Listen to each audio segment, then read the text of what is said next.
మనం యోగ వాసిష్టంలో మనస్సు యొక్క శక్తిని గురించి, మనస్సు యొక్క ప్రభావాన్ని గురించి వశిష్ఠుల వారు ఎలా చెప్తున్నారో అది మాట్లాడుకుంటూ ఉన్నాం. నిన్న ఆ మనశ్శక్తి విషయంలో కొన్ని విషయాలు చెప్పారు. ఈరోజు ఆ మనస్సే సర్వస్వం. మనస్సు లేకపోతే ఏముంది? ఆ మనస్సు వల్లే ఈ ప్రపంచం వచ్చింది. ఆ మనస్సు వల్లే ఈ ప్రపంచం నిలుస్తోంది. ఆ మనస్సుని ఎవరు జ్ఞానంతో పరమాత్మలో లయం చేస్తున్నారో వారికి ఈ దుఃఖాలు అన్నీ కూడా నివారణ అవుతాయి అని చెప్తూ మన ప్రభావాన్ని వర్ణించి చెప్తూ ఉన్నారు. నిన్న కొన్ని విషయాలు చెప్పుకున్నాం. మనం యోగంలో కూడా మనోజయం, మనోలయం, చిత్తజయం, ఆత్మజయం ఇటువంటి పేర్లు వింటాం. మనోలయం అంటే ఏమిటి? అంటే మనస్సుని పరమాత్మలో ఐక్యం చేయటం, కలిపేసేయటం. మనస్సు అనేది ఉంటే కదా ఈ దుఃఖం, ఈ ప్రపంచం, ఈ తాపత్రయం. ఆ మనస్సుని ఆయనలో లయం చేసేస్తే ఇంకా ఈ దుఃఖాన్ని పట్టుకునేది ఎవరు? ఈ దుఃఖాన్ని అనుభవించేది ఎవరు? అందువల్ల భక్తి మార్గంలో ఉన్నవాళ్ళు భక్తితో మనస్సుని లయం చేస్తారు. భక్తి కదిలిపోయినప్పుడు మళ్ళీ ఆ మనస్సు కూడా కదిలిపోతుంది. మళ్ళీ భక్తిని దృఢం చేసుకుని మళ్ళీ ఆ మనస్సుని లయం చేస్తారు. యోగులు కూడా యోగంతో అంటే ప్రాణాయామంతో చాలా దాన్ని గట్టిగా కట్టిపట్టి తీసుకువెళ్ళి పరమాత్మలో లయం చేస్తారు. ఇది భక్తి యోగ మార్గాల్లో రెండిట్లోనూ మనం చూస్తున్నాం. కాకపోతే ఈ రెండు మార్గాల్లోనూ అక్కడక్కడ చ్యుతి అనేది ఉంది. అంటే ఈ చేసే సాధన ధారావాహికంగా ఉండదు. ధారావాహికం అంటే ఏమిటి మనకు తెలుసు, నేను చెప్పాల్సిన పని లేదు. సీరియల్స్ ఉన్నాయి కదా, ప్రతిరోజు వచ్చేవి, ప్రతిరోజు 4-5 సార్లు రిపీట్ చేస్తారే, అలా ఇది కూడా ధారావాహికంగా ఉండటం లేదు. అందువల్ల జ్ఞాన మార్గం ఉత్తమమైన మార్గము అని చెప్పారు. ఈ జ్ఞాన మార్గంలో అసలు మనస్సుని లయం చేయటము ఇవన్నీ ఈ ప్రశ్నలే లేవు. అక్కడ జ్ఞానమే ఉంది. ఏం జ్ఞానం ఉంది అంటే ఉన్నది ఆయన ఒక్కడే, ఆ పరమాత్మ ఒక్కడే. నేను అనేది వస్తే ఆ నేనుకి ఒక మనస్సు లేదా ఆ మనస్సే నేను. ఆ మనస్సుని తీసుకెళ్ళి లయం చేయటం, ఇవన్నీ తాపత్రయాలు వస్తాయి. ఇలా కాదు, ఇది సత్యం కాదు, అది ఒకటే సత్యం. ఆ సత్యమైన బ్రహ్మ వస్తువులో, ఆ పదార్థంలో మనస్సుని లయం చేయటం అంటే అసలు ఇది లేదు అని తెలుసుకోవటం, ఇది బలమైన దృఢమైన జ్ఞానం కావటం, అది జ్ఞాన మార్గం. ఇది సులభం. ఇది ఎందుకు అంటే దీనిలో జారిపోవటం, చ్యుతి అనేది లేదు. అందువల్ల దీన్ని అభ్యాసం చేయాలి, తెలుసుకోవాలి. తెలుసుకోవటం అనేది చాలా ముఖ్యం. తెలుసుకునేందుకే మనకందరికీ బుద్ధి ఇచ్చాడు భగవంతుడు. అందువల్ల ఈ తెలుసుకునే మార్గం, ఈ జ్ఞాన మార్గం చాలా సులభమైన మార్గం, ఉత్తమమైన మార్గము అని చెప్పారు.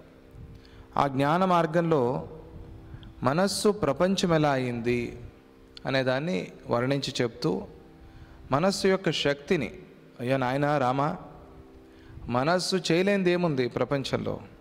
ఏదైనా చేస్తుంది. మనస్సు కానిదేముంది ప్రపంచంలో? అంతా మనస్సే. మనస్సు కాకపోతే ఏమీ లేదు, మనస్సు లేకపోతే ఏమీ లేదు. నాకు మనస్సు లేదండి అంటాం. ఏమండి చాలా బాగుంది, తిని చూస్తారా అంటే మనస్సు లేదండి. ఏమండి చాలా బాగుంది, ఈ పుస్తకం చదువుతారా? మనస్సు లేదండి. మనస్సు లేకపోతే ఏమీ లేదు. మనస్సు ఉంటే అంతా ఉంది. పోనీ అంతా ఉంటే ఉంది కదా అంటే అందులో దుఃఖం ఉంది కాబట్టి, దుఃఖ నివారణ కోసం మనం అంతా ప్రయత్నం చేస్తాం కాబట్టి, అందరికీ ఒకటే ఆశ కదా, దుఃఖాలు పోవాలి అని. ఆ దుఃఖాల మూలం ఎక్కడ ఉంది అని చూస్తే మనస్సులో ఉంది. ఓహో, అయితే ఈ మనస్సు ఏమిటి అంటే ఈ మనస్సు అంతా. అయితే మనస్సు తప్పించి ఏమీ లేదా ప్రపంచంలో? లేదు. మనస్సే అంతా కాబట్టి, మనస్సు ఉంటేనే అంతా ఉంది కాబట్టి మనస్సే అంతా అయి ఉంది. ఈ చిత్తం కాకుండా వేరే ఏది లేదు ప్రపంచంలో. అందుకనే ఈ మనస్సుని మనోహరుడైన ఆ పరమేశ్వరుల్లో లయం చేద్దాము. మనస్సును హరించేవాడు, మనస్సును ఆకర్షించేవాడు. మనోహర అంటే భక్తి మార్గంలో మనస్సుని ఆకర్షించేవాడు అని. మనస్సు అటు ఇటు బయటికి పోతూ ఉంటుంది. మనస్సుని ఆకర్షించి ఎక్కడ ఆకర్షణ ఉంటుందో అక్కడ మనస్సు నిలుస్తుంది. అక్కడ భక్తితో మనస్సు ఆకర్షింపబడుతుంది కాబట్టి అక్కడ నిలుస్తుంది మనస్సు. అప్పుడు ఆయన భగవంతుడు. ఆ భగవంతుడు మనస్సుని నిలబెట్టాడు. మనోహర అంటే జ్ఞాన మార్గంలో, వేదాంత మార్గంలో, అద్వైత మార్గంలో మనస్సును హరించేవాడు, అంటే మనస్సుని లేకుండా చేసేవాడు. హరించటం అంటే రెండు. హరించటం అంటే లేకుండా తీసి పెట్టుకునేవాడు, లేకుండా చేసేవాడు. హరహ అని. హరహ అంటే శివుడు. తీసి పెట్టుకునేవాడు, మనల్ని ఆయనలో కలిపేసుకుని ప్రళయం తర్వాత మళ్ళీ సృష్టి కాలంలో ఎవరు భక్తి జ్ఞాన మార్గంలో, యోగ మార్గంలో లేరో వాళ్ళని మళ్ళీ బయటికి విడిచిపెడతాడు. మీరు వెళ్ళి ఇవన్నీ సాధనలు చేసి రండి అని. అందువల్ల ఈ సాధన చేసి ఉంటే ఆయనలో కలిసిపోతాం, ఐక్యమవుతాం. హరుడు ఇలా తీసి పెట్టుకునేవాడు, అసలే లేకుండా చేసేవాడు. మనం అన్ని రోజులు సాధన చేశాం కాబట్టి మళ్ళీ ఈ దుఃఖం, ఈ కష్టం మనకి లేకుండా చేసేవాడు. అందుకనే హరహ అని పేరు. శివుడికి హరుడు అని పేరు. హరించేవాడు. హరించేవాడు అంటే లేకుండా చేసేవాడు, దొంగతనం చేసేవాడు అని కూడా అర్థం. మన మనస్సుని దొంగతనం చేస్తాడంటే ఏమిటి అర్థం? తెలిసేటట్టుగా చేస్తే దొంగతనం కాదు అది. చూస్తూ చూస్తూ తీసుకెళ్తే ఎవరైనా ఊరికే ఉంటారా? మనవాళ్ళైతే ఊరికే ఉంటాం, పోన్లే మనవాళ్లే, మన బంధువులే, మన మిత్రులే అని. తీసుకువెళ్ళటం అంటే ఏమిటి? చూడకుండా తీసుకువెళ్ళటం అంటే మనకి తెలియకుండానే మన మనస్సుని హరిస్తాడు, మనకే తెలీదు. అదే సద్గురువు యొక్క శక్తి. అప్పుడు ఆ సమయంలో, ఆ విషయంలో మనోహరుడు అంటే సద్గురువు. మనం గురువు దగ్గరికి వెళ్ళామనేది భ్రమ. గురువే మన దగ్గరికి వచ్చాడు మనల్ని వెతుక్కుంటూ. ఎప్పుడో ఏదో జన్మలో ఏదో సాధన చేశావు, ఆ బలంతో, నీ మీద ఉన్న ఆ కరుణతో ఆయనే నిన్ను వెతుక్కుంటూ వచ్చాడు. అప్పుడు ఆయన మనోహరుడు. అందువల్ల అద్వైత వేదాంత రీత్యా, భక్తి రీత్యా, యోగరీత్యా కూడా మనోహర అంటే పరమాత్మ. ఆయన మనోహరుడు కాబట్టి మనం ఎందుకులే చేసేది, ఆయనే చేసుకుంటాడులే అని అనటం చాలా తప్పు. మనమేం చేయాలి అంటే ఈ మనస్సుని మనోలయం లేదా మనోజయం, చిత్తజయం, మనోనాశం, ఇటువంటి పదాలు మనం వింటాం. ఇవెందుకు ఈ పదాలు వింటాము అంటే మనస్సే సర్వస్వము కాబట్టి ఆ సర్వస్వాన్ని, అంటే ఆ మూలాన్ని, ఏదైనా ఒక రోగం వస్తే దాని మూలాన్ని చూసి దాన్ని నాశనం చేసినట్టుగా డాక్టర్ గారు, దుఃఖానికి మూలం మనస్సు కాబట్టి ఆ మనస్సుని పరమాత్మలో లయం చేయటం, ఆ విషయాన్ని చెప్పేందుకోసం ఇక్కడ మనశ్శక్తిని గురించి వశిష్ఠుల వారు చెబుతున్నారు. అసలు మనస్సు అంటే ఏమిటో తెలుసుకోవాలి, మనస్సు ఏం చేస్తుందో తెలుసుకోవాలి. మనస్సు అంటే ఏమిటి? మనస్సు అంటే ఒక ఆ శుద్ధ చైతన్యంలో ఏదో ఒక అహంకారం కలవటం, అది మనస్సు అంటే. శుద్ధ చైతన్యంలో మనస్సు కలిసింది, అహంకారం కలిసింది, కలిసి ఏమైంది? అది మనస్సు అయింది. అప్పటి వరకు పాలు చాలా శుద్ధంగా ఉన్నాయి. చిన్న ఒక పెరుగు చుక్క దాంట్లో వేసాం, వేస్తే ఆ పులుపుతో ఏమైంది? ప్రొద్దున లేవంగానే పెరుగు అయిపోయింది. పెరుగు మంచిదే, పెరుగు మంచిదా చెడ్డదా అనే ప్రశ్న కాదు, కానీ పాలంత మంచిది కాదు కదా పెరుగు. పెరుగుకి ఒక గుణం ఉంది, కానీ పాలల్లో ఉన్న శుద్ధత, స్వచ్ఛత పెరుగులో లేదు, తగ్గిపోయింది. ఎందుకు అంటే దానిలో పులుపు కలిసింది. పులుపు అనేది దోషమే కదా. ఆ పులుపు వల్లే పాలు విరిగాయి కాబట్టి పెరుగు అయ్యాయి. పెరుగు అయింది, పెరుగు మంచిదే కదా. అది ఆ వాదానికి ఏం చెప్పలేం. ఇక్కడ మనకు కావాల్సిన విషయం అది కాదు. అలాగే శుద్ధం అంటే పాలు అనుకోండి, ఆ పాలలో పెరుగు కలిసింది. పెరుగు అంటే ఏమిటి? అహంకారం. ఆ పెరుగు చుక్క, పెరుగు కూడా కాదు, పెరుగు చుక్క కలిసి ఏమైంది? పాలు పెరుగైపోయింది, పాలు విరిగిపోయాయి. ఇంక మళ్ళీ దాన్ని పాలు చేయగలవా? ఏమో చేయొచ్చేమో, వేదాంతంలో చేయొచ్చు, బయట అయితే చేయలేం. పెరుగు పాలు కావు, బయట ఎట్లా అవుతాయి? కావు. కానీ ఆ పెరుగు వస్తే కానీ మజ్జిగ కాదు, మజ్జిగ అయితే కానీ వెన్న రాదు, వెన్న అయితే కానీ నెయ్యి రాదు, నెయ్యి వస్తే కానీ చెడిపోని స్థితి రాదు. పాలు చెడిపోతాయి, నెయ్యి చెడిపోదు. నెయ్యి ఎప్పటికీ చెడదు. నెయ్యికున్న విశేష గుణం అది. కానీ కొన్ని సంవత్సరాలు తీసి పెడతారు ఆయుర్వేదంలో నెయ్యిని. అంటే అది దశగుణితంగా దాని బలం పెరుగుతూ ఉంటుంది అని. ఇప్పుడు తేనె తీసి పెడతారనుకోండి, మీకు పిల్లలకు మంచి ఆస్తి ఇవ్వాలి అని ఉంటే నా మాట గుర్తుపెట్టుకోండి, తేనె తీసి పెడుతురండి, మంచి తేనె. ఏదో కెమికల్ తేనె తీసి పెడితే చెడిపోతుంది, దానికి ఎక్స్పైరీ డేట్ ఉంటుంది. తేనెకి ఎక్స్పైరీ డేట్ ఉండదు, తేనె చెడదు. నెయ్యి చెడదు, నెయ్యికి చెడే గుణం లేదు. ఈ చెడే గుణం లేని నెయ్యి ఎట్లా తయారైంది? పాలలో పెరుగు పడితే తయారైంది కాదు. పాలు పెరుగైన తర్వాత పెరుగుని మజ్జిగ చేసి మథిస్తే నెయ్యి వచ్చింది. మజ్జిగ ఉరికి అట్లా పెట్టి నెయ్యిరా నెయ్యిరా అంటే వస్తుందా? రాదు, మథిస్తే వచ్చింది. అలాగే ఏదో మజ్జిగ పడింది, ఏదో పెరుగు పడింది పాలల్లో, పెరుగు అయింది, ఏం చేస్తాం? ఇప్పుడు మనమంతా పెరుగులమే మాట్లాడుకుంటాం. పెరుగు ఒక పెరుగుతో మాట్లాడుతోంది, ఈ పెరుగు ఆ పెరుగుని చూస్తుంది, ఈ పెరుగు ఆ పెరుగుని, అంతా పెరిగే, ప్రపంచం అంతా పెరిగే. అందుకని పెరుగుతూ ఉన్నట్టుగా కనిపిస్తుంది. ఈ పెరిగేది ఏమిటి? అహంకారమే పెరిగేది. అది ఎప్పుడూ నిత్య సత్యమై సర్వవ్యాపకమై ఉన్నది, ఇంక పెరగటం ఏమిటి? దానికి పెరుగు అనేది లేదు, ఎందుకంటే అది కాకుండా వేరేది లేదు కాబట్టి. కానీ పెరుగుతోంది అంటున్నాం అహంకారంతో. ఓ శరీరం పెరిగింది, ఈ సంవత్సరము మా పిల్లవాడు 1 ఇంచు పెరిగాడు అని మనం అంటున్నాం. వాడు కూడా నేను 1 ఇంచు పెరిగాను, వాడు సంతోషిస్తున్నాడు. ఆలోచన చేస్తే ఆయన ఏమిటి, పెరగటం ఏమిటి? పరమాత్మ. ఆయనకి పెరుగుదల లేదా తగ్గిపోవటం ఇవన్నీ ఉన్నాయి ఆయనకి? సాధ్యమే లేదు. అలా ఉంటే ఆయన భగవంతుడు అవుతాడా? ఆయన పరమాత్మ అవుతాడా? లేదు. అన్ని చోట్ల ఉన్నవాడు అప్పుడు అక్కడ ప్రకటమయ్యాడు అంతే, నరసింహస్వామిగా. అక్కడ పుట్టాడని చెప్తామా? పుడితే ఎలా పుడతాడా? ఒక చిన్న సింహంగా వచ్చి తర్వాత నిదానంగా ప్రహ్లాదుడు అక్కడేదో ఆహారం పెడుతూ ఉంటే పాలవన్నీ కొన్ని సంవత్సరాలకు అట్లా పెరిగి పెద్ద నరసింహుడై అలా అవ్వాలి కదా. కానీ అలా అవ్వలేదే. స్తంభం కొడుతూనే ఒకసారిగా వచ్చాడు. మరి ఆయన పుట్టానని ఎట్లా అంటావు? అందుకనే భగవంతుడికి పరమాత్మకి పుట్టుక అనేది లేదు. పుట్టుక లేదు కాబట్టి మరణం అనేది లేదు. మరి జనన మరణాలు లేని పరమాత్మ ఒకడే ఉన్నప్పుడు మధ్యలో ఈ మనస్సు ఎక్కడి నుంచి వచ్చింది మనల్ని పాడు చేయటానికి? ఎక్కడి నుంచి రాలేదు. అహంకారం అనేది వచ్చింది.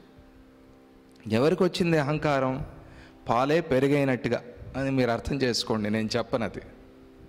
ఎవరికి వచ్చింది ఈ అహంకారం? ఉన్నది ఒకడే అయితే ఈ అహంకారం ఎవరికి వచ్చింది? ఆయనకే వచ్చి ఉండాలి అంతే. ఆయనకు వచ్చిందంటే ఒప్పుకుంటామా మనం? లేదు. ఒక ఇంత పాలు తెచ్చుకుని అందులో ఏదో మజ్జిగ చుక్క పెరుగు వేసేసి అసలు పాలే లేవు ప్రపంచంలో అంటావా?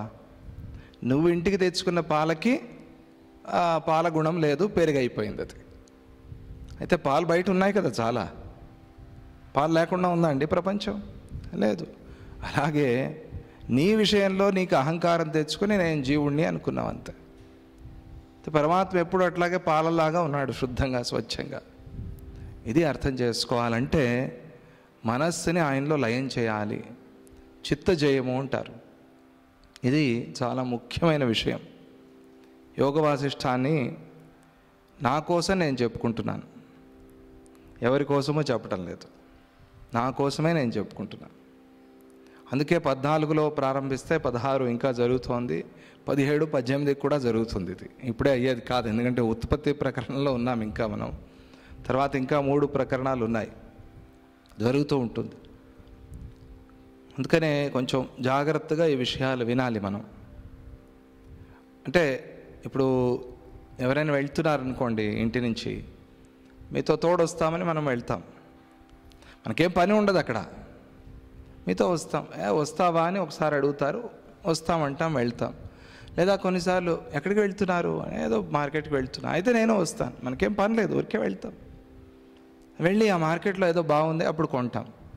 కొని అయ్యో మీతో రావటం మార్కెట్కి మంచిదైంది అంటాం. స్వామీజీ అలా వాకింగ్ చేస్తున్నారు అనుకోండి, బయటికి వచ్చి అప్పాజీ, మనం అప్పుడే వాక్ చేసి వచ్చినా కూడా స్వామీజీ నడుస్తున్నారు, మనం కూడా స్వామీజీతో పాటుగా నడుస్తాం. అవునా కదా? నడుస్తున్నప్పుడు ఏదో ఒక చమత్కారమో ఏదో లీల లేదా ఏదో అప్పాజీ ఉపదేశమో ఏదో వింటాం. విని చూసావా స్వామీజీతో పాటు నడుచుకొచ్చింది మనకు మంచిదైంది అని అనుకుంటాం. అలాగే నేను నడుస్తున్నాను, మాతో పాటుగా మీరు వస్తున్నారు అంతే. మీరు నడుస్తారా, నాతో వస్తారా మిమ్మల్ని అడగలేదు. కాకపోతే లోపల నేను చదివేదే బయటికి చెప్తున్నాను అంతే. దీంతో సరే నాతో పాటు నడిచి అట్లా మీరు వచ్చిన వాళ్ళకి మంచిది అవుతుంది, కాకుండా ఎందుకుంటుంది? నడిచిన ఫలమైనా వస్తుంది కదా. ఈరోజు మేమేమీ చూడలేదండి, అప్పాజీతో పాటుగా నడిచాం, కానీ ఏమీ అప్పాజీ మాట్లాడలేదు, మమ్మల్ని చూసి నవ్వను కూడా నవ్వలేదు. ఏదో పోనీ మధ్యలో ఏమైనా పక్షులకో జింకలకో లేదా ఆవులకో ఏదైనా పెడతారేమో అది చూద్దాం, అది కూడా లేదు. ఊరికే అట్లా స్వామిజీ వాకింగ్ చేశారు, మేము వాకింగ్ చేసాం. వాక్ చేసిన ఫలం అయితే వచ్చింది కదా, స్వామీజీతో పాటుగా వాక్ చేసిన ఫలం వచ్చింది కదా, గురువుతో పాటుగా నడిచిన ఫలం అయితే వచ్చింది కదా. అలాగే కొన్ని సందర్భాల్లో కొన్ని అర్థం అవుతాయి, కొన్ని సందర్భాల్లో కొన్ని అర్థం కావు. ఏమీ బేజారు చేసుకోవద్దు, అయ్యో ఇది మాకు అర్థం కాలేదే, ఇది నాకు తెలియలేదే. నిదానంగానే తెలుస్తాయి.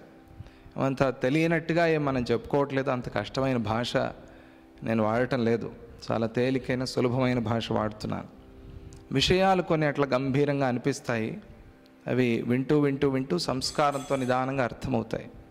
ఒకేసారికి మనం విన్నప్పుడే అర్థం కాకపోవచ్చు, క్రమక్రమంగా అర్థమవుతాయి. అటువంటి విషయాలు ఇవి. మనశ్శక్తిని గురించి చెప్తున్నారు యోగ వాసిష్టంలో. వశిష్ఠుల వారు శ్రీరామచంద్రుడికి మనస్సే సర్వస్వం అని చెప్పుకున్నాము. నిన్న కొన్ని విషయాలు చెప్పారు. ఈరోజు అనుద్విగ్న ప్రబోధోసౌ సర్గాదౌ చిత్తదేహక ఆకాశాత్మా మహాన్ భూత్వా వేత్తి ప్రకృతతాంగతః.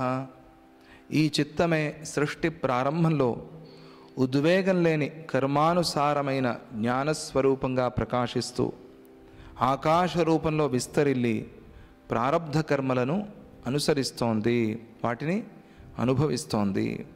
ఈ చిత్తమే, ఈ మనస్సు ఏం చేసింది? ప్రారంభంలో సృష్టి ఆదికి వెళ్ళాలి. సృష్టి ఆదిలో మేమెక్కడ ఉన్నామండి, మాకేం తెలుసు సృష్టి ఆది అంటే అనకూడదు. మన జన్మే మన సృష్టి ఆది అంతే. మనం ఏవేవో ఆలోచిస్తాం అక్కర్లేనివన్నీ, అవన్నీ మనకు అనవసరం. ఎన్ని లోకాలు ఉన్నాయి, ఇదంతా దీనివల్ల వచ్చేదేం లేదు. మనం ఇంతే, ఇక్కడ వరకు మనం ఆలోచిస్తే ఇదే బయట ఉంది అంతే. నీ సృష్టిని నువ్వు ఆలోచించుకుంటే ఇదే బయట జరిగేది అంతే. అది నీకు తెలిస్తే చాలు, మిగతావి నీకెందుకు? మిగతావి అవసరం లేదు. కొన్ని సందర్భాల్లో అవసరం అవుతాయి. అంటే ఆది సృష్టి అంటారు. ఆది సృష్టి అంటే మనకి అర్థం అవటం కోసం, అంటే మనం ఒక భావనలో ఉన్నాం కదా, మనకన్నా చాలా పెద్ద జీవుడు ఆయన, చతుర్ముఖ బ్రహ్మ ఆయన ఉన్నాడు అనే ఒక భావనలో ఉన్నాం కాబట్టి అది దాన్ని ఆది సృష్టి అని వర్ణించి చెప్తారు. సృష్టి అంటే ఏమి లేదు, మన జన్మ అని అర్థం అంతే. ప్రళయం అంటే ఏమి లేదు, మనం శరీరాన్ని విడిచిపెట్టడం ప్రళయం అంతే. అలా అర్థం చేసుకుంటే విషయం తొందరగా అర్థమవుతుంది. ఇది సృష్టి ప్రారంభంలో ఉద్వేగం లేని కర్మానుసారం, అనుద్విగ్న ప్రబోధ, ఉద్వేగం లేని కర్మానుసారం. ఆ కర్మని బట్టి, అంటే మనం పూర్వజన్మలో చేసుకున్న కర్మని బట్టి జ్ఞానస్వరూపంగా ప్రకాశిస్తూ, అందరికీ ఎంతో కొంత జ్ఞానం ఉంటుంది. కొద్దిగా అజ్ఞానం ఎక్కువగా ఉండి జ్ఞానం పాళ్ళు తక్కువగా ఉన్నవాళ్ళు, జ్ఞానం ఎక్కువగా ఉండి కొద్దిగా అజ్ఞానం ఉన్నవాళ్ళు, అజ్ఞానమే పూర్తిగా ఘనీభవించిన వాళ్ళు, జ్ఞానమే సంపూర్ణంగా ఉన్నవాళ్ళు, ఇట్లా ప్రపంచంలో రకరకాలుగా ఉన్నారు కదా. ఇదంతా ఎలా? కర్మానుసారం. పుట్టంగానే 1వ సంవత్సరం 2వ సంవత్సరంలోనే 500 రాగాలు చెప్పటం, లేదా ఒకేసారికి ఏబిసిడీలు నేర్చుకోవటం, లేదా 5వ ఏళ్ళలోనే 100వ ఎక్కం వరకు వరుసగా అప్పచెప్పటం, ఇవన్నీ చూస్తాం పిల్లల్లో. ఎట్లా వచ్చాయి ఇవి పిల్లలకి? అందరికీ రావటం లేదు. ఎలా వచ్చింది, ఎలా సాధ్యమైంది అంటే సంస్కారాన్ని బట్టి సాధ్యమైంది. ఇది గాడ్ గిఫ్ట్ అని మనం అంటాం. గాడ్ గిఫ్టే నిజమే, కానీ గాడ్ గిఫ్ట్ ఎందుకు చేశాడు? ఏం ప్రత్యేకంగా ఏమైనా బాబాయ్ కొడుక, పిన్ని కూతురా? కాదే. ఎందుకు గాడ్ గిఫ్ట్ అది? వీడు అలా కర్మ చేసుకున్నాడు, ఆ కర్మకి ఫలంగా గాడ్ గిఫ్ట్ అది. గాడ్ ఏమి ప్రత్యేకంగా వచ్చి గిఫ్ట్ చేయలేదు, ఇది తీసుకో నువ్వు అని, నీకు 5 ఏళ్లకే అన్నీ వచ్చేస్తాయి అనేమి ప్రత్యేకంగా చెప్పలేదు ఆయన. అలా ఒక్కొక్కళ్ళ మీద కరుణ, ఒకళ్ళ మీద కరుణ లేకపోవటం అనేది ఉంటే ఆ భగవంతుడిని మనం కొలవం. ఇదేమిటిది, ఇంత పార్షియల్గా ఉన్నాడు ఈయన, వీళ్ళ మీద కరుణ, నా మీద కరుణ లేకపోవటం. అలా కాదు, నువ్వు ఆ కర్మ చేసుకున్నావు, ఆ కర్మానుగుణంగా నీకు ఫలం వస్తుంది. ఈ వ్యవస్థని ఆయన భగవంతుడు చేశాడంత. నీ కర్మను బట్టి నీకు ఫలం వస్తుంది, వ్యవస్థ చేశాడు.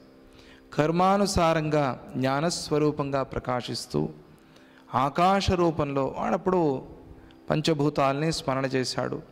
ఆకాశ రూపంగా విస్తరించి ప్రారబ్ధ కర్మల్ని అనుసరిస్తూ ఉన్నాడు. ఆ చిత్తమే, ఆ చిత్తము లేకపోతే, మనస్సు లేకపోతే, అందుకనే సంతానం ఎలా కలుగుతుంది? సంకల్పంతో కలుగుతుంది. ఇద్దరు సంకల్పం చేయాలి. ఇద్దరి సంకల్పంతో ఆ జీవుడు, ఎవరో పుట్టబోయే జీవుడు, వాడికి సంకల్పం కలుగుతుంది. అంటే వీళ్ళిద్దరూ సంకల్పం చేశారు కాబట్టి వాడి సంకల్పం కలిగింది.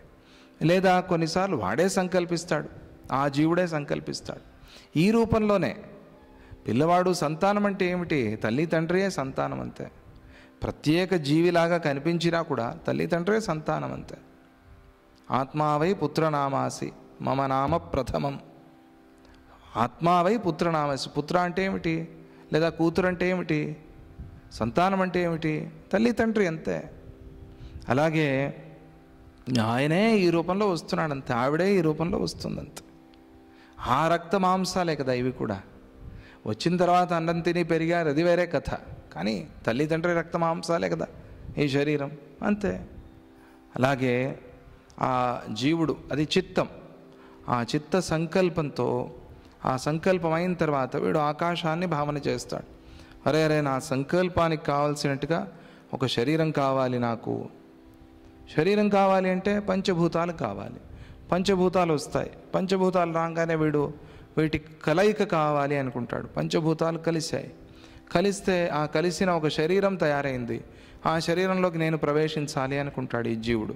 దానిలోకి ప్రవేశించి ఆ కణంగా తయారయ్యి ఆ తల్లి గర్భం ద్వారా ఆ జన్మగా వస్తాడు. ఇది చిత్తం ద్వారానే కదా జరిగేది. వీడికి ఆ శరీరం కూడా ఆ రక్త కణంలో కానీ లేదా ఆ వీర్య కణంలో కానీ వాడికి శరీరం రాకముందు ఏముంది? చిత్తమే కదా ఉంది, మనస్సే కదా ఉంది. మనోరూపంగానే కదా వాడు ఉన్నాడు. ఆహార రూపంగా ఉన్నాడు, అన్న రూపంలో ఉన్నాడు, జలాది రూపంలో ఉన్నాడు, సూర్యకిరణ రూపంలో ఉన్నాడు. సరే, సూర్యకిరణాన్ని కూడా దాటిపోయాం, అప్పుడు ఎట్లా ఉన్నాడు? మనోరూపంగా ఉన్నాడు, చిత్తరూపంగా ఉన్నాడు. అందువల్ల జీవుడు చిత్త శరీరీ. అందరి శరీరాలు కూడా మనోమయ శరీరాలు, మనవన్నీ మనోమయ శరీరాలు. తరువాత మిగతా శరీరాలు వచ్చాయి. అందుకనే మనస్సు ప్రధానం, అన్నిటికీ మనస్సు ప్రధానం అనేది కారణం అదేనే. ఇంద్రియాల కన్నా కూడా ఇంద్రియాలని మీరి, బుద్ధిని మీరి లోపల ఉన్నది మనస్సు. అందుకనే ఆ మనస్సు ప్రధానము అని చెప్తారు. అలా ఆ శరీరాన్ని ధరించిన జీవుడు ప్రారబ్ధ కర్మల్ని అనుభవిస్తూ ఉన్నాడు. అసత్యమేవ వారిత్వం బుద్ధ్యోదేతీవ తత్తథా వంధ్యాపుత్రోయమస్తేతి యథా స్వప్నే భ్రమో నరః. మరుభూమిలో నీరు ఉంది అనే బుద్ధి అసత్యాన్ని ఆశ్రయించి పుట్టినట్టుగా, ఎడారిలో నీరు ఉంది అని అనుకుంటాం. ఎలా వచ్చింది అక్కడ నీరు? అంటే ఆ భ్రమ వల్ల వచ్చింది. అక్కడ నీరు ఉంది అనే భ్రమ వల్ల అక్కడ నిజంగా నీరు ఉందేమో అని పరిగెత్తాం మనం, అది వచ్చినట్టుగా.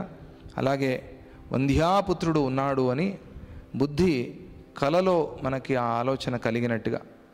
అసలు సంతానమే లేని ఆమెను కూడా మనం కలలో చూస్తాం, ఆమెకి సంతానం కలిగినట్టుగా కూడా చూస్తాం. ఇంకా చాలా ప్రేమ ఉన్న తల్లి తండ్రియో తాత ముత్తాతలు ఉన్నారనుకోండి, అజ్జి తాత వీళ్ళందరూ, మనవరాలు అప్పుడే చదివేసింది, ఆమెకి సర్టిఫికేట్ వచ్చేసింది, ఉద్యోగంలో చేరింది, పెళ్ళి అయింది, ఆ మనవరాలకి సంతానం కూడా కలిగింది అని కలగంటాడు వీడు. ఎట్లా సాధ్యమైంది ఇది? అరే ఇంకా పుట్టని మనవరాల విషయంలో కూడా కలగలే వాళ్ళు ఉన్నారు. ఎవరు? తాతలు, కొంతమంది నాన్నలు. పుట్టనే లేదు మనవరాలు, కూతురు. ఆ కూతురు మనవరాల విషయంలో కూడా కలగలే వాళ్ళు ఉన్నారు. ఎట్లా ఇది సత్యమైంది? కలగన్నావు, నీకు కనిపించాయి, నువ్వు నిజంగా. అప్పుడు ఎలా కలగంటారంటే వీళ్ళు చాలా విచిత్రంగా కన్యాదానం చేసినట్టు, ఆ అల్లుడి గారి కాళ్ళు పట్టుకున్నట్టు, ఇవన్నీ కలలో వచ్చేస్తాయి వీళ్ళకి. చాలా విచిత్రం, చాలా ఆశ్చర్యం. ఇది జరిగిందా? నిజంగా జరగలేదు. అసలు మనవరాలే లేదు అక్కడ. మనవరాలు పెరగటము, పెళ్ళైపోవటము, కన్యాదానం, ఇవన్నీ కలగంటున్నాం. ఎలా సాధ్యమైంది?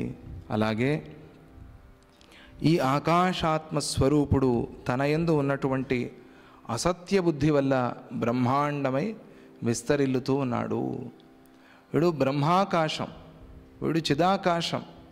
అది మరిచిపోయి వీడు నేను ఈ మహాకాశమో లేకపోతే ఈ చిత్తాకాశమో అల్పం చేసేసుకున్నాడు. వాడు అల్పం చేసుకున్నాడు. వీడు చాలా గొప్పవాడు. వీడికన్నా గొప్పది ఏది లేదు ప్రపంచంలో. అటువంటి వాడు అంటే మీరు నేను అంతా.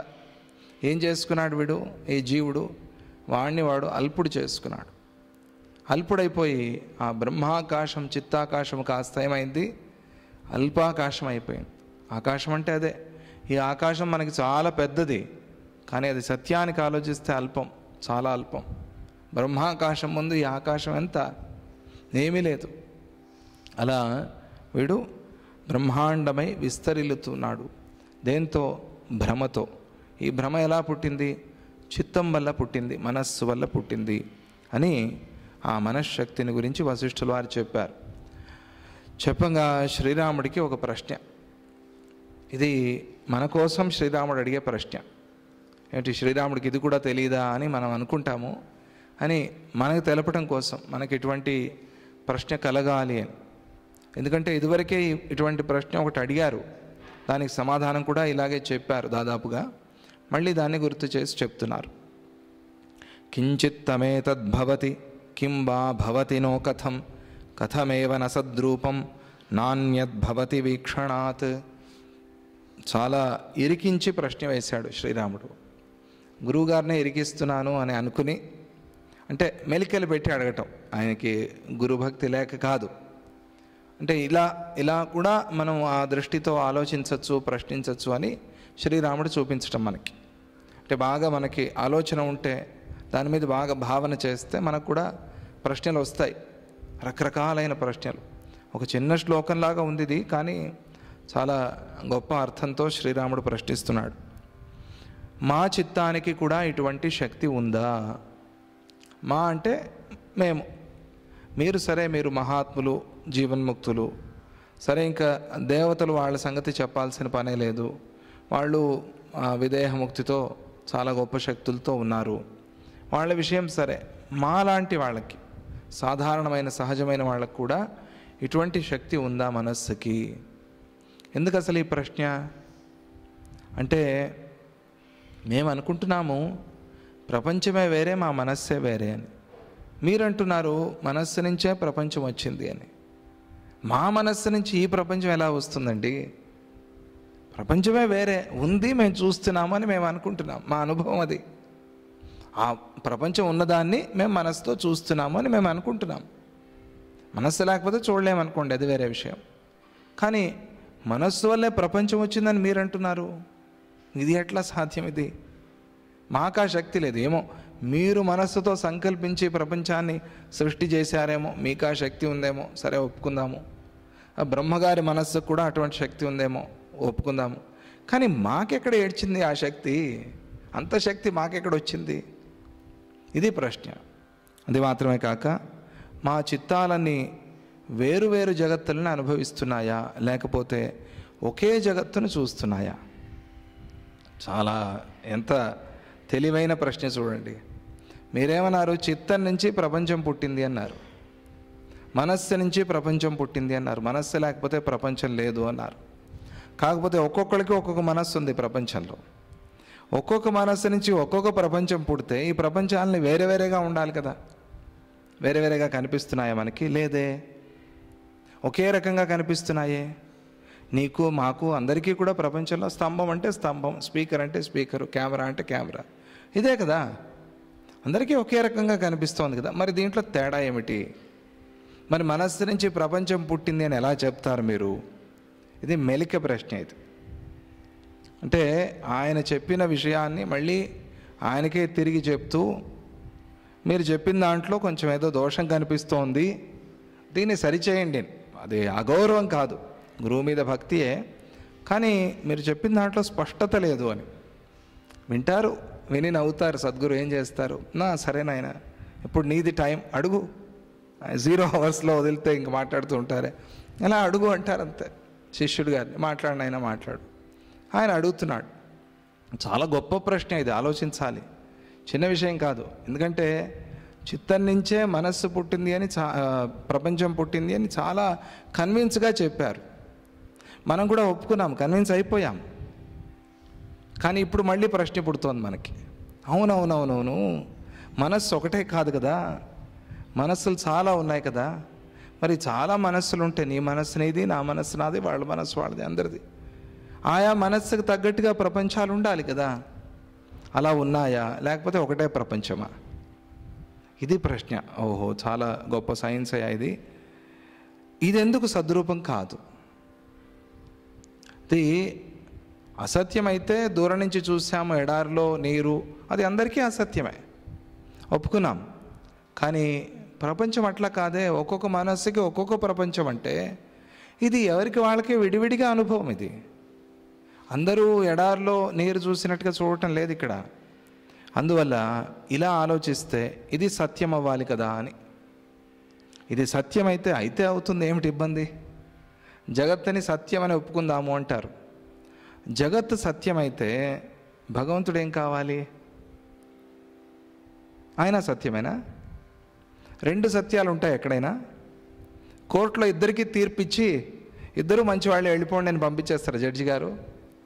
ఎవరైనా ఆయన వెంటనే డిస్మిస్ చేస్తారు. అలా ఎవరైనా చెప్తే ఆయన ఏమంటారు అప్పుడు? ఇది తేలటం లేదు, ఈ కేసు తేలలేదు, ఎవరు దోషి అనేది తేలలేదు, సాక్ష్యాలు ఇంకా కావాలి.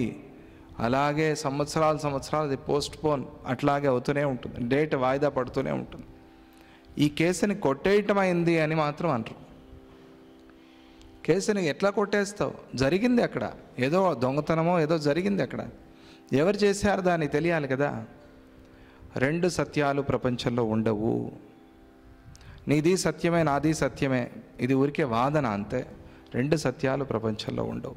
ఏదో ఒకటి ఇంకా ఓపిక లేక, వాదించుకునే ఓపిక లేక, అయ్యో ఎందుకులే, సరే నీది బాగుంది నాది బాగుంది అని వెళ్ళిపోతాం. ఇది వ్యవహారం. కానీ రెండు సత్యాలు ఉండవు, ఒకటే సత్యం ఉంటుంది ప్రపంచంలో. ఇది మన అనుభవం, ఎవరికైనా ఎక్కడైనా అనుభవం. అది దాన్ని ఏదో కాంప్రమైజ్ అయ్యి ఒప్పుకోవటం వేరు, సత్యంగా ఒప్పుకోవటం వేరు. అందువల్ల జగత్తు సత్యమే, పరమాత్మ సత్యమే అనేందుకు వీల్లేదు. ఏదో ఒకటి ఒప్పుకోవాలి నువ్వు. జగత్ సత్యం అంటే ఈ జగత్తు మాయ కాబట్టి జగత్తే సత్యం అవుతుంది, పరమాత్మ సత్యం కాకుండా పోతాడు. అది ఒప్పుకోలేం మనం. అది ఒప్పుకుంటే మొత్తానికే మూలానికే నాశనం అయిపోతుంది. అది సాధ్యమే లేదు. ఎందుకంటే ఈ జగత్తు ఎన్ని రోజులు మనకి సంబంధం ఈ జగత్తుతో? మహా అయితే 100 ఏళ్ళ, 150 సంవత్సరాల, అంతే సంబంధం. తరువాత అందువల్ల ఇది ఒప్పుకోలేం. తరువాత ఏమిటి అనే ప్రశ్న వస్తుంది కాబట్టి దీన్ని ఒప్పుకోలేం. అలా కూడా ఆలోచన చేయొచ్చు, దానికి ఇంకా వేరే కారణాలు ఉన్నాయి. పరమాత్మ సత్యం అని ఒప్పుకుందాం. ఆయన సర్వజ్ఞుడు, సర్వేశ్వరుడు, సర్వశక్తివంతుడు కాబట్టి ఆయన సత్యం. ఆయన సత్యమైతే ఆయనే సత్యం అవుతాడు, ఇంకోటి సత్యం కాదు. ఆయనే సత్యమైతే పోనీ ఆయనే సత్యం, ఇబ్బంది ఏమిటి? ఆయన ఒకడే సత్యం. ఇది బాగుందండి, చాలా బాగుంది, నచ్చింది మాకు.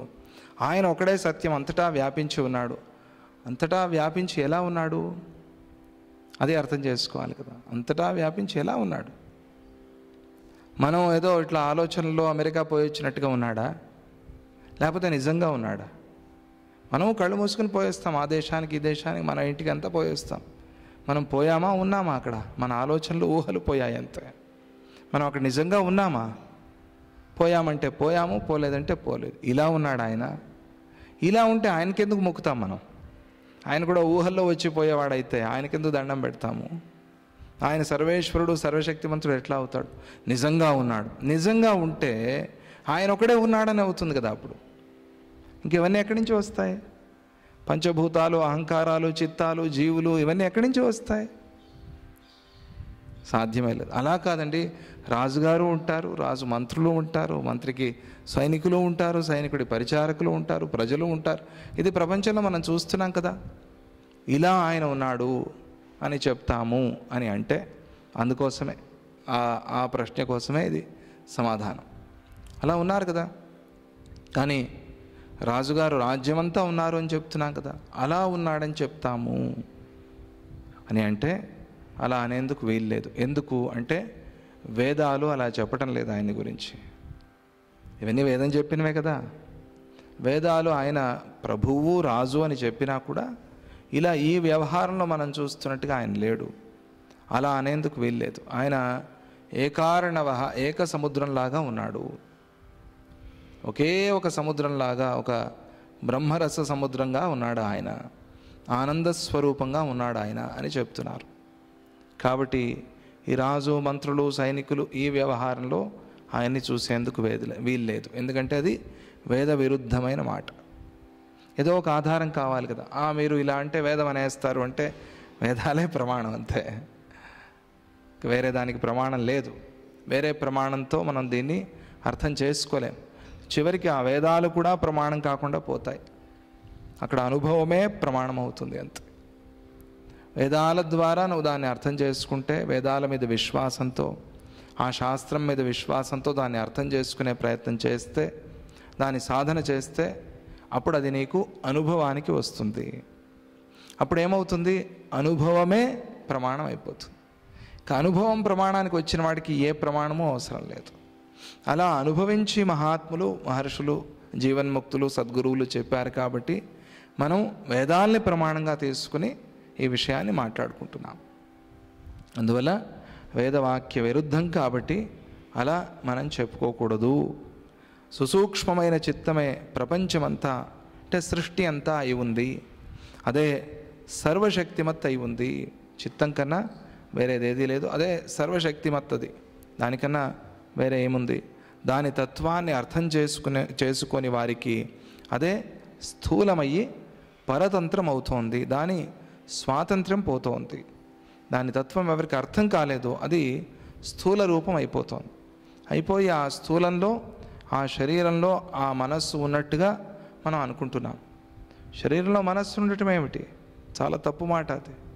శరీరమే మనస్సు, మనస్సే శరీరం, శరీరమే సర్వస్వం. మనస్సు లేకపోతే ఏమీ లేదు. చిత్తమే సర్వస్వం, శరీరం సర్వస్వం కాదు, మనస్సు సర్వస్వం. మనస్సే అంతా. శరీరం నిండా మనస్సే కదా. మనము అంటే ఏమిటి? ఎన్నోసార్లు చెప్పుకున్నాం. మనం అంటే ఏమిటి? మనస్సే. అందుకే మనం అనే మాట వాడతాం. మనం అంటే ఏమిటి? నేను అని కూడా కాదు, మనం అంటే సర్వ జగత్తు మనస్సే అని.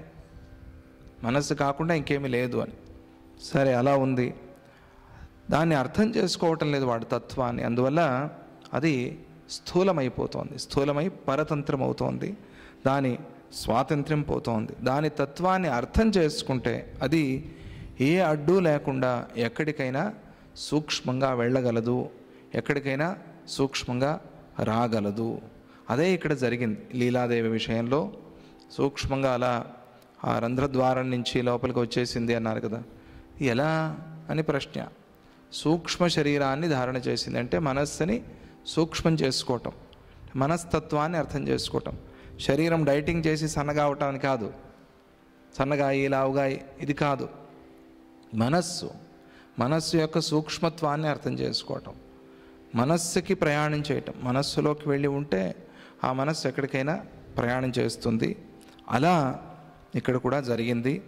మాకు కూడా ఎటువంటి శక్తి ఉందా? అటువంటి శక్తి మాకందరికీ ఉన్నట్టుగా తోచటం లేదు. అది శ్రీరాముడి ప్రశ్న. అందరి మనస్సులకు ఇటువంటి శక్తి ఉంటే ఎవరికి వారికి వేరే వేరే ప్రపంచం కనిపించాలి. మనం చెప్పుకున్నాము దాన్ని మళ్ళీ ఇంకొకసారి అర్థమయ్యేలా. కొందరికి ఇలాంటి శక్తి లేదు అంటే వాళ్లకు కనిపించే ప్రపంచం మనస్సు వల్ల జన్మించింది కాదు అని అర్థమవుతుంది. అందరికీ ఈ శక్తి ఉంటే, అందరి ప్రపంచం మనస్సు వల్లే సృష్టి అయి ఉంటే అందరి ప్రపంచాలు అలాగే ఉండాలి. లేదు కొందరికి మాత్రమే ఉంది, మహానుభావులకి సాధన చేసి లీలాదేవి లాంటి వాళ్ళే పొందారంటే అందరి ప్రపంచము ఇటువంటిది కాదు అని అర్థమవుతుంది. లోకానుభవంలో మనస్సు ప్రపంచము వేరువేరుగానే కనిపిస్తూ ఉన్నాయి. నేను మనస్సుతో చూస్తున్నాను అని కదా మనం అంటున్నాం. మనస్సులోంచి ప్రపంచం పుట్టిన అనుభవం ఎవరికీ లేదు. మనస్సు నుంచి ప్రపంచం పుట్టింది అని ఎవరు అనటం లేదు. ప్రపంచాన్ని మనస్సుతో అనుభవిస్తున్నాను అని అంటున్నాడు అందరూ కూడా. ఇదే అనుభవం. దీనికి మీరు విరుద్ధంగా చెప్తున్నారు. మనం అనుకున్న దానికి మనం అదే సత్యం అనుకుంటాం. ఇది సత్యం కాదు అని చెప్పడమే గురువు యొక్క పని. అలా చెప్పారు ఆయన. చెప్పంగానే శ్రీరాముడికి దానిలో ప్రశ్న కలిగింది. అదే అడుగుతున్నాడు ఆయన. ఆ అనుభవం ఎవరికీ లేదు కనుక కొందరికి మాత్రమే మీరు చెప్పిన మనశ్శక్తి ఉంది అని నేను భావిస్తూ ఉన్నాను. కొందరికి మాత్రమే ఈ శక్తి ఉంది.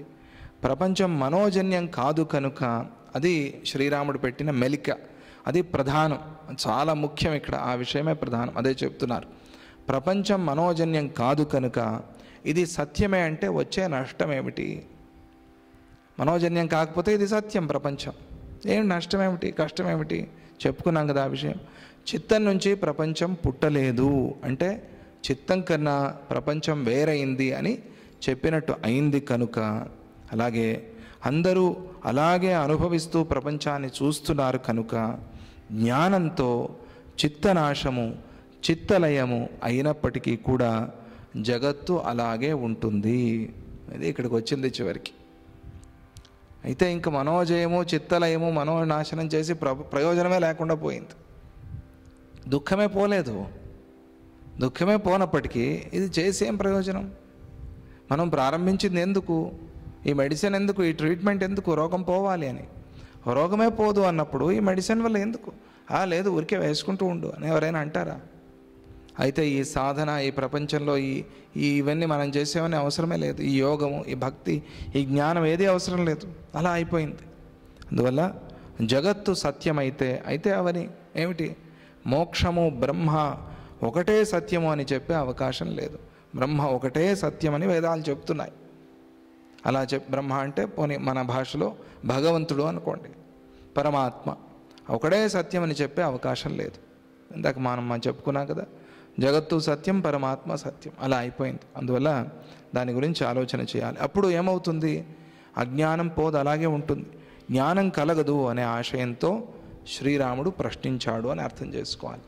ఇది శ్రీరామ ప్రశ్నకి ప్రధాన కారణం. శ్రీరాముడు అలా ఎందుకు ప్రశ్నించాడు అంటే ఇవన్నీ మనస్సులో పెట్టుకుని శ్రీరాముడు అలా ప్రశ్నించాడు. దానికి సమాధానం చెప్పాలి. ఇదేం చిన్న విషయం కాదు కదా, కొంచెం గట్టిగానే చెప్పాలి, దానికి అర్థమయ్యేలాగా చెప్పాలి. కొద్దిగా కోపడ్డట్టుగానే చెప్తారు వశిష్ఠులు వారు. ఏమయ్యా ఎన్నిసార్లు అడుగుతావు ఈ ప్రశ్న? ఇదివరకు ఒకసారి చెప్పాను కదా, మళ్ళీ మళ్ళీ అడుగుతున్నా అంటే అంత బలంగా మనం దాన్ని నమ్మేశాం కాబట్టి, ఇది సత్యము అని, జగత్తు సత్యము అనేది చాలా బలంగా మన మనస్సులో ఉంది కాబట్టి భగవంతుడు సత్యము అనేది మన మనస్సుకి రాదు. అందుకనే అలా టెంపరీగా వచ్చిపోతూ ఉంటుంది. భక్తిలో చాలా పరాకాష్ఠ ఉన్నత స్థాయికి వెళ్ళారనుకోండి, వాళ్ళు అప్పుడప్పుడు జగత్తుకు వచ్చిపోతారు. ఇది రెండింటికి ఉన్న తేడా. అదే పూర్తిగా అట్లాగే నిలిచింది అనుకోండి, అది సత్యం అనే జ్ఞానం అనుభవానికి వచ్చేస్తుంది. అనుభవానికి వస్తే వారే తానైపోయి ఉంటారు. అలా ఉన్నవాళ్ళు ఎలా ఉంటారు అంటే అది భగవద్గీతలో చెప్పారు, అది చూసుకోవాలి మీరు. స్థితప్రజ్ఞస్య కా భాష, అక్కడ ఆయన చెప్పాడు. వాళ్ళు మనలాగే ఉంటారు. ఏదో ఎక్కడికో హిమాలయాలకు పారిపోయి గుహల్లో దాక్కుంటారని కాదు, వాళ్ళు మనలాగే ఉంటారు, మనలాగే వ్యవహారాలు చేస్తూ ఉంటారు. అప్పాజీ ఎన్నోసార్లు చెప్పారు, నేను మీలాగే చపాతీ తింటాను అని. అలాగే ఉంటారు, అన్ని వ్యవహారాలు చేస్తూ ఉంటారు. కానీ ఆ అనుభవ జ్ఞానం మాత్రం సత్యంగా మనస్సులో నిలిచి ఉంటుంది. అంటే అర్థం ఏమిటి? దీని నుంచి మనకి లాభమే తప్ప నష్టం అనేది లేశ మాత్రం కూడా లేదు. లాభం అంటే దుఃఖనాశమే లాభం, సుఖప్రాప్తియే లాభం. అటువంటి లాభాన్ని కలిగజేసే ఈ శాస్త్రాన్ని వినాలి, మథనం చేయాలి, మననం చేయాలి, అనుభవానికి తెచ్చుకోవాలి. అందువల్ల ఇంత శాస్త్రాన్ని పొడిగించారు, పెద్ద చేశారు. మనకి రాబోయే వచ్చే అన్ని ప్రశ్నలకి సమాధానాలు చెప్తూ ఉన్నారు. ఆ విషయాన్ని మనం రేపు మాట్లాడుకుందాం.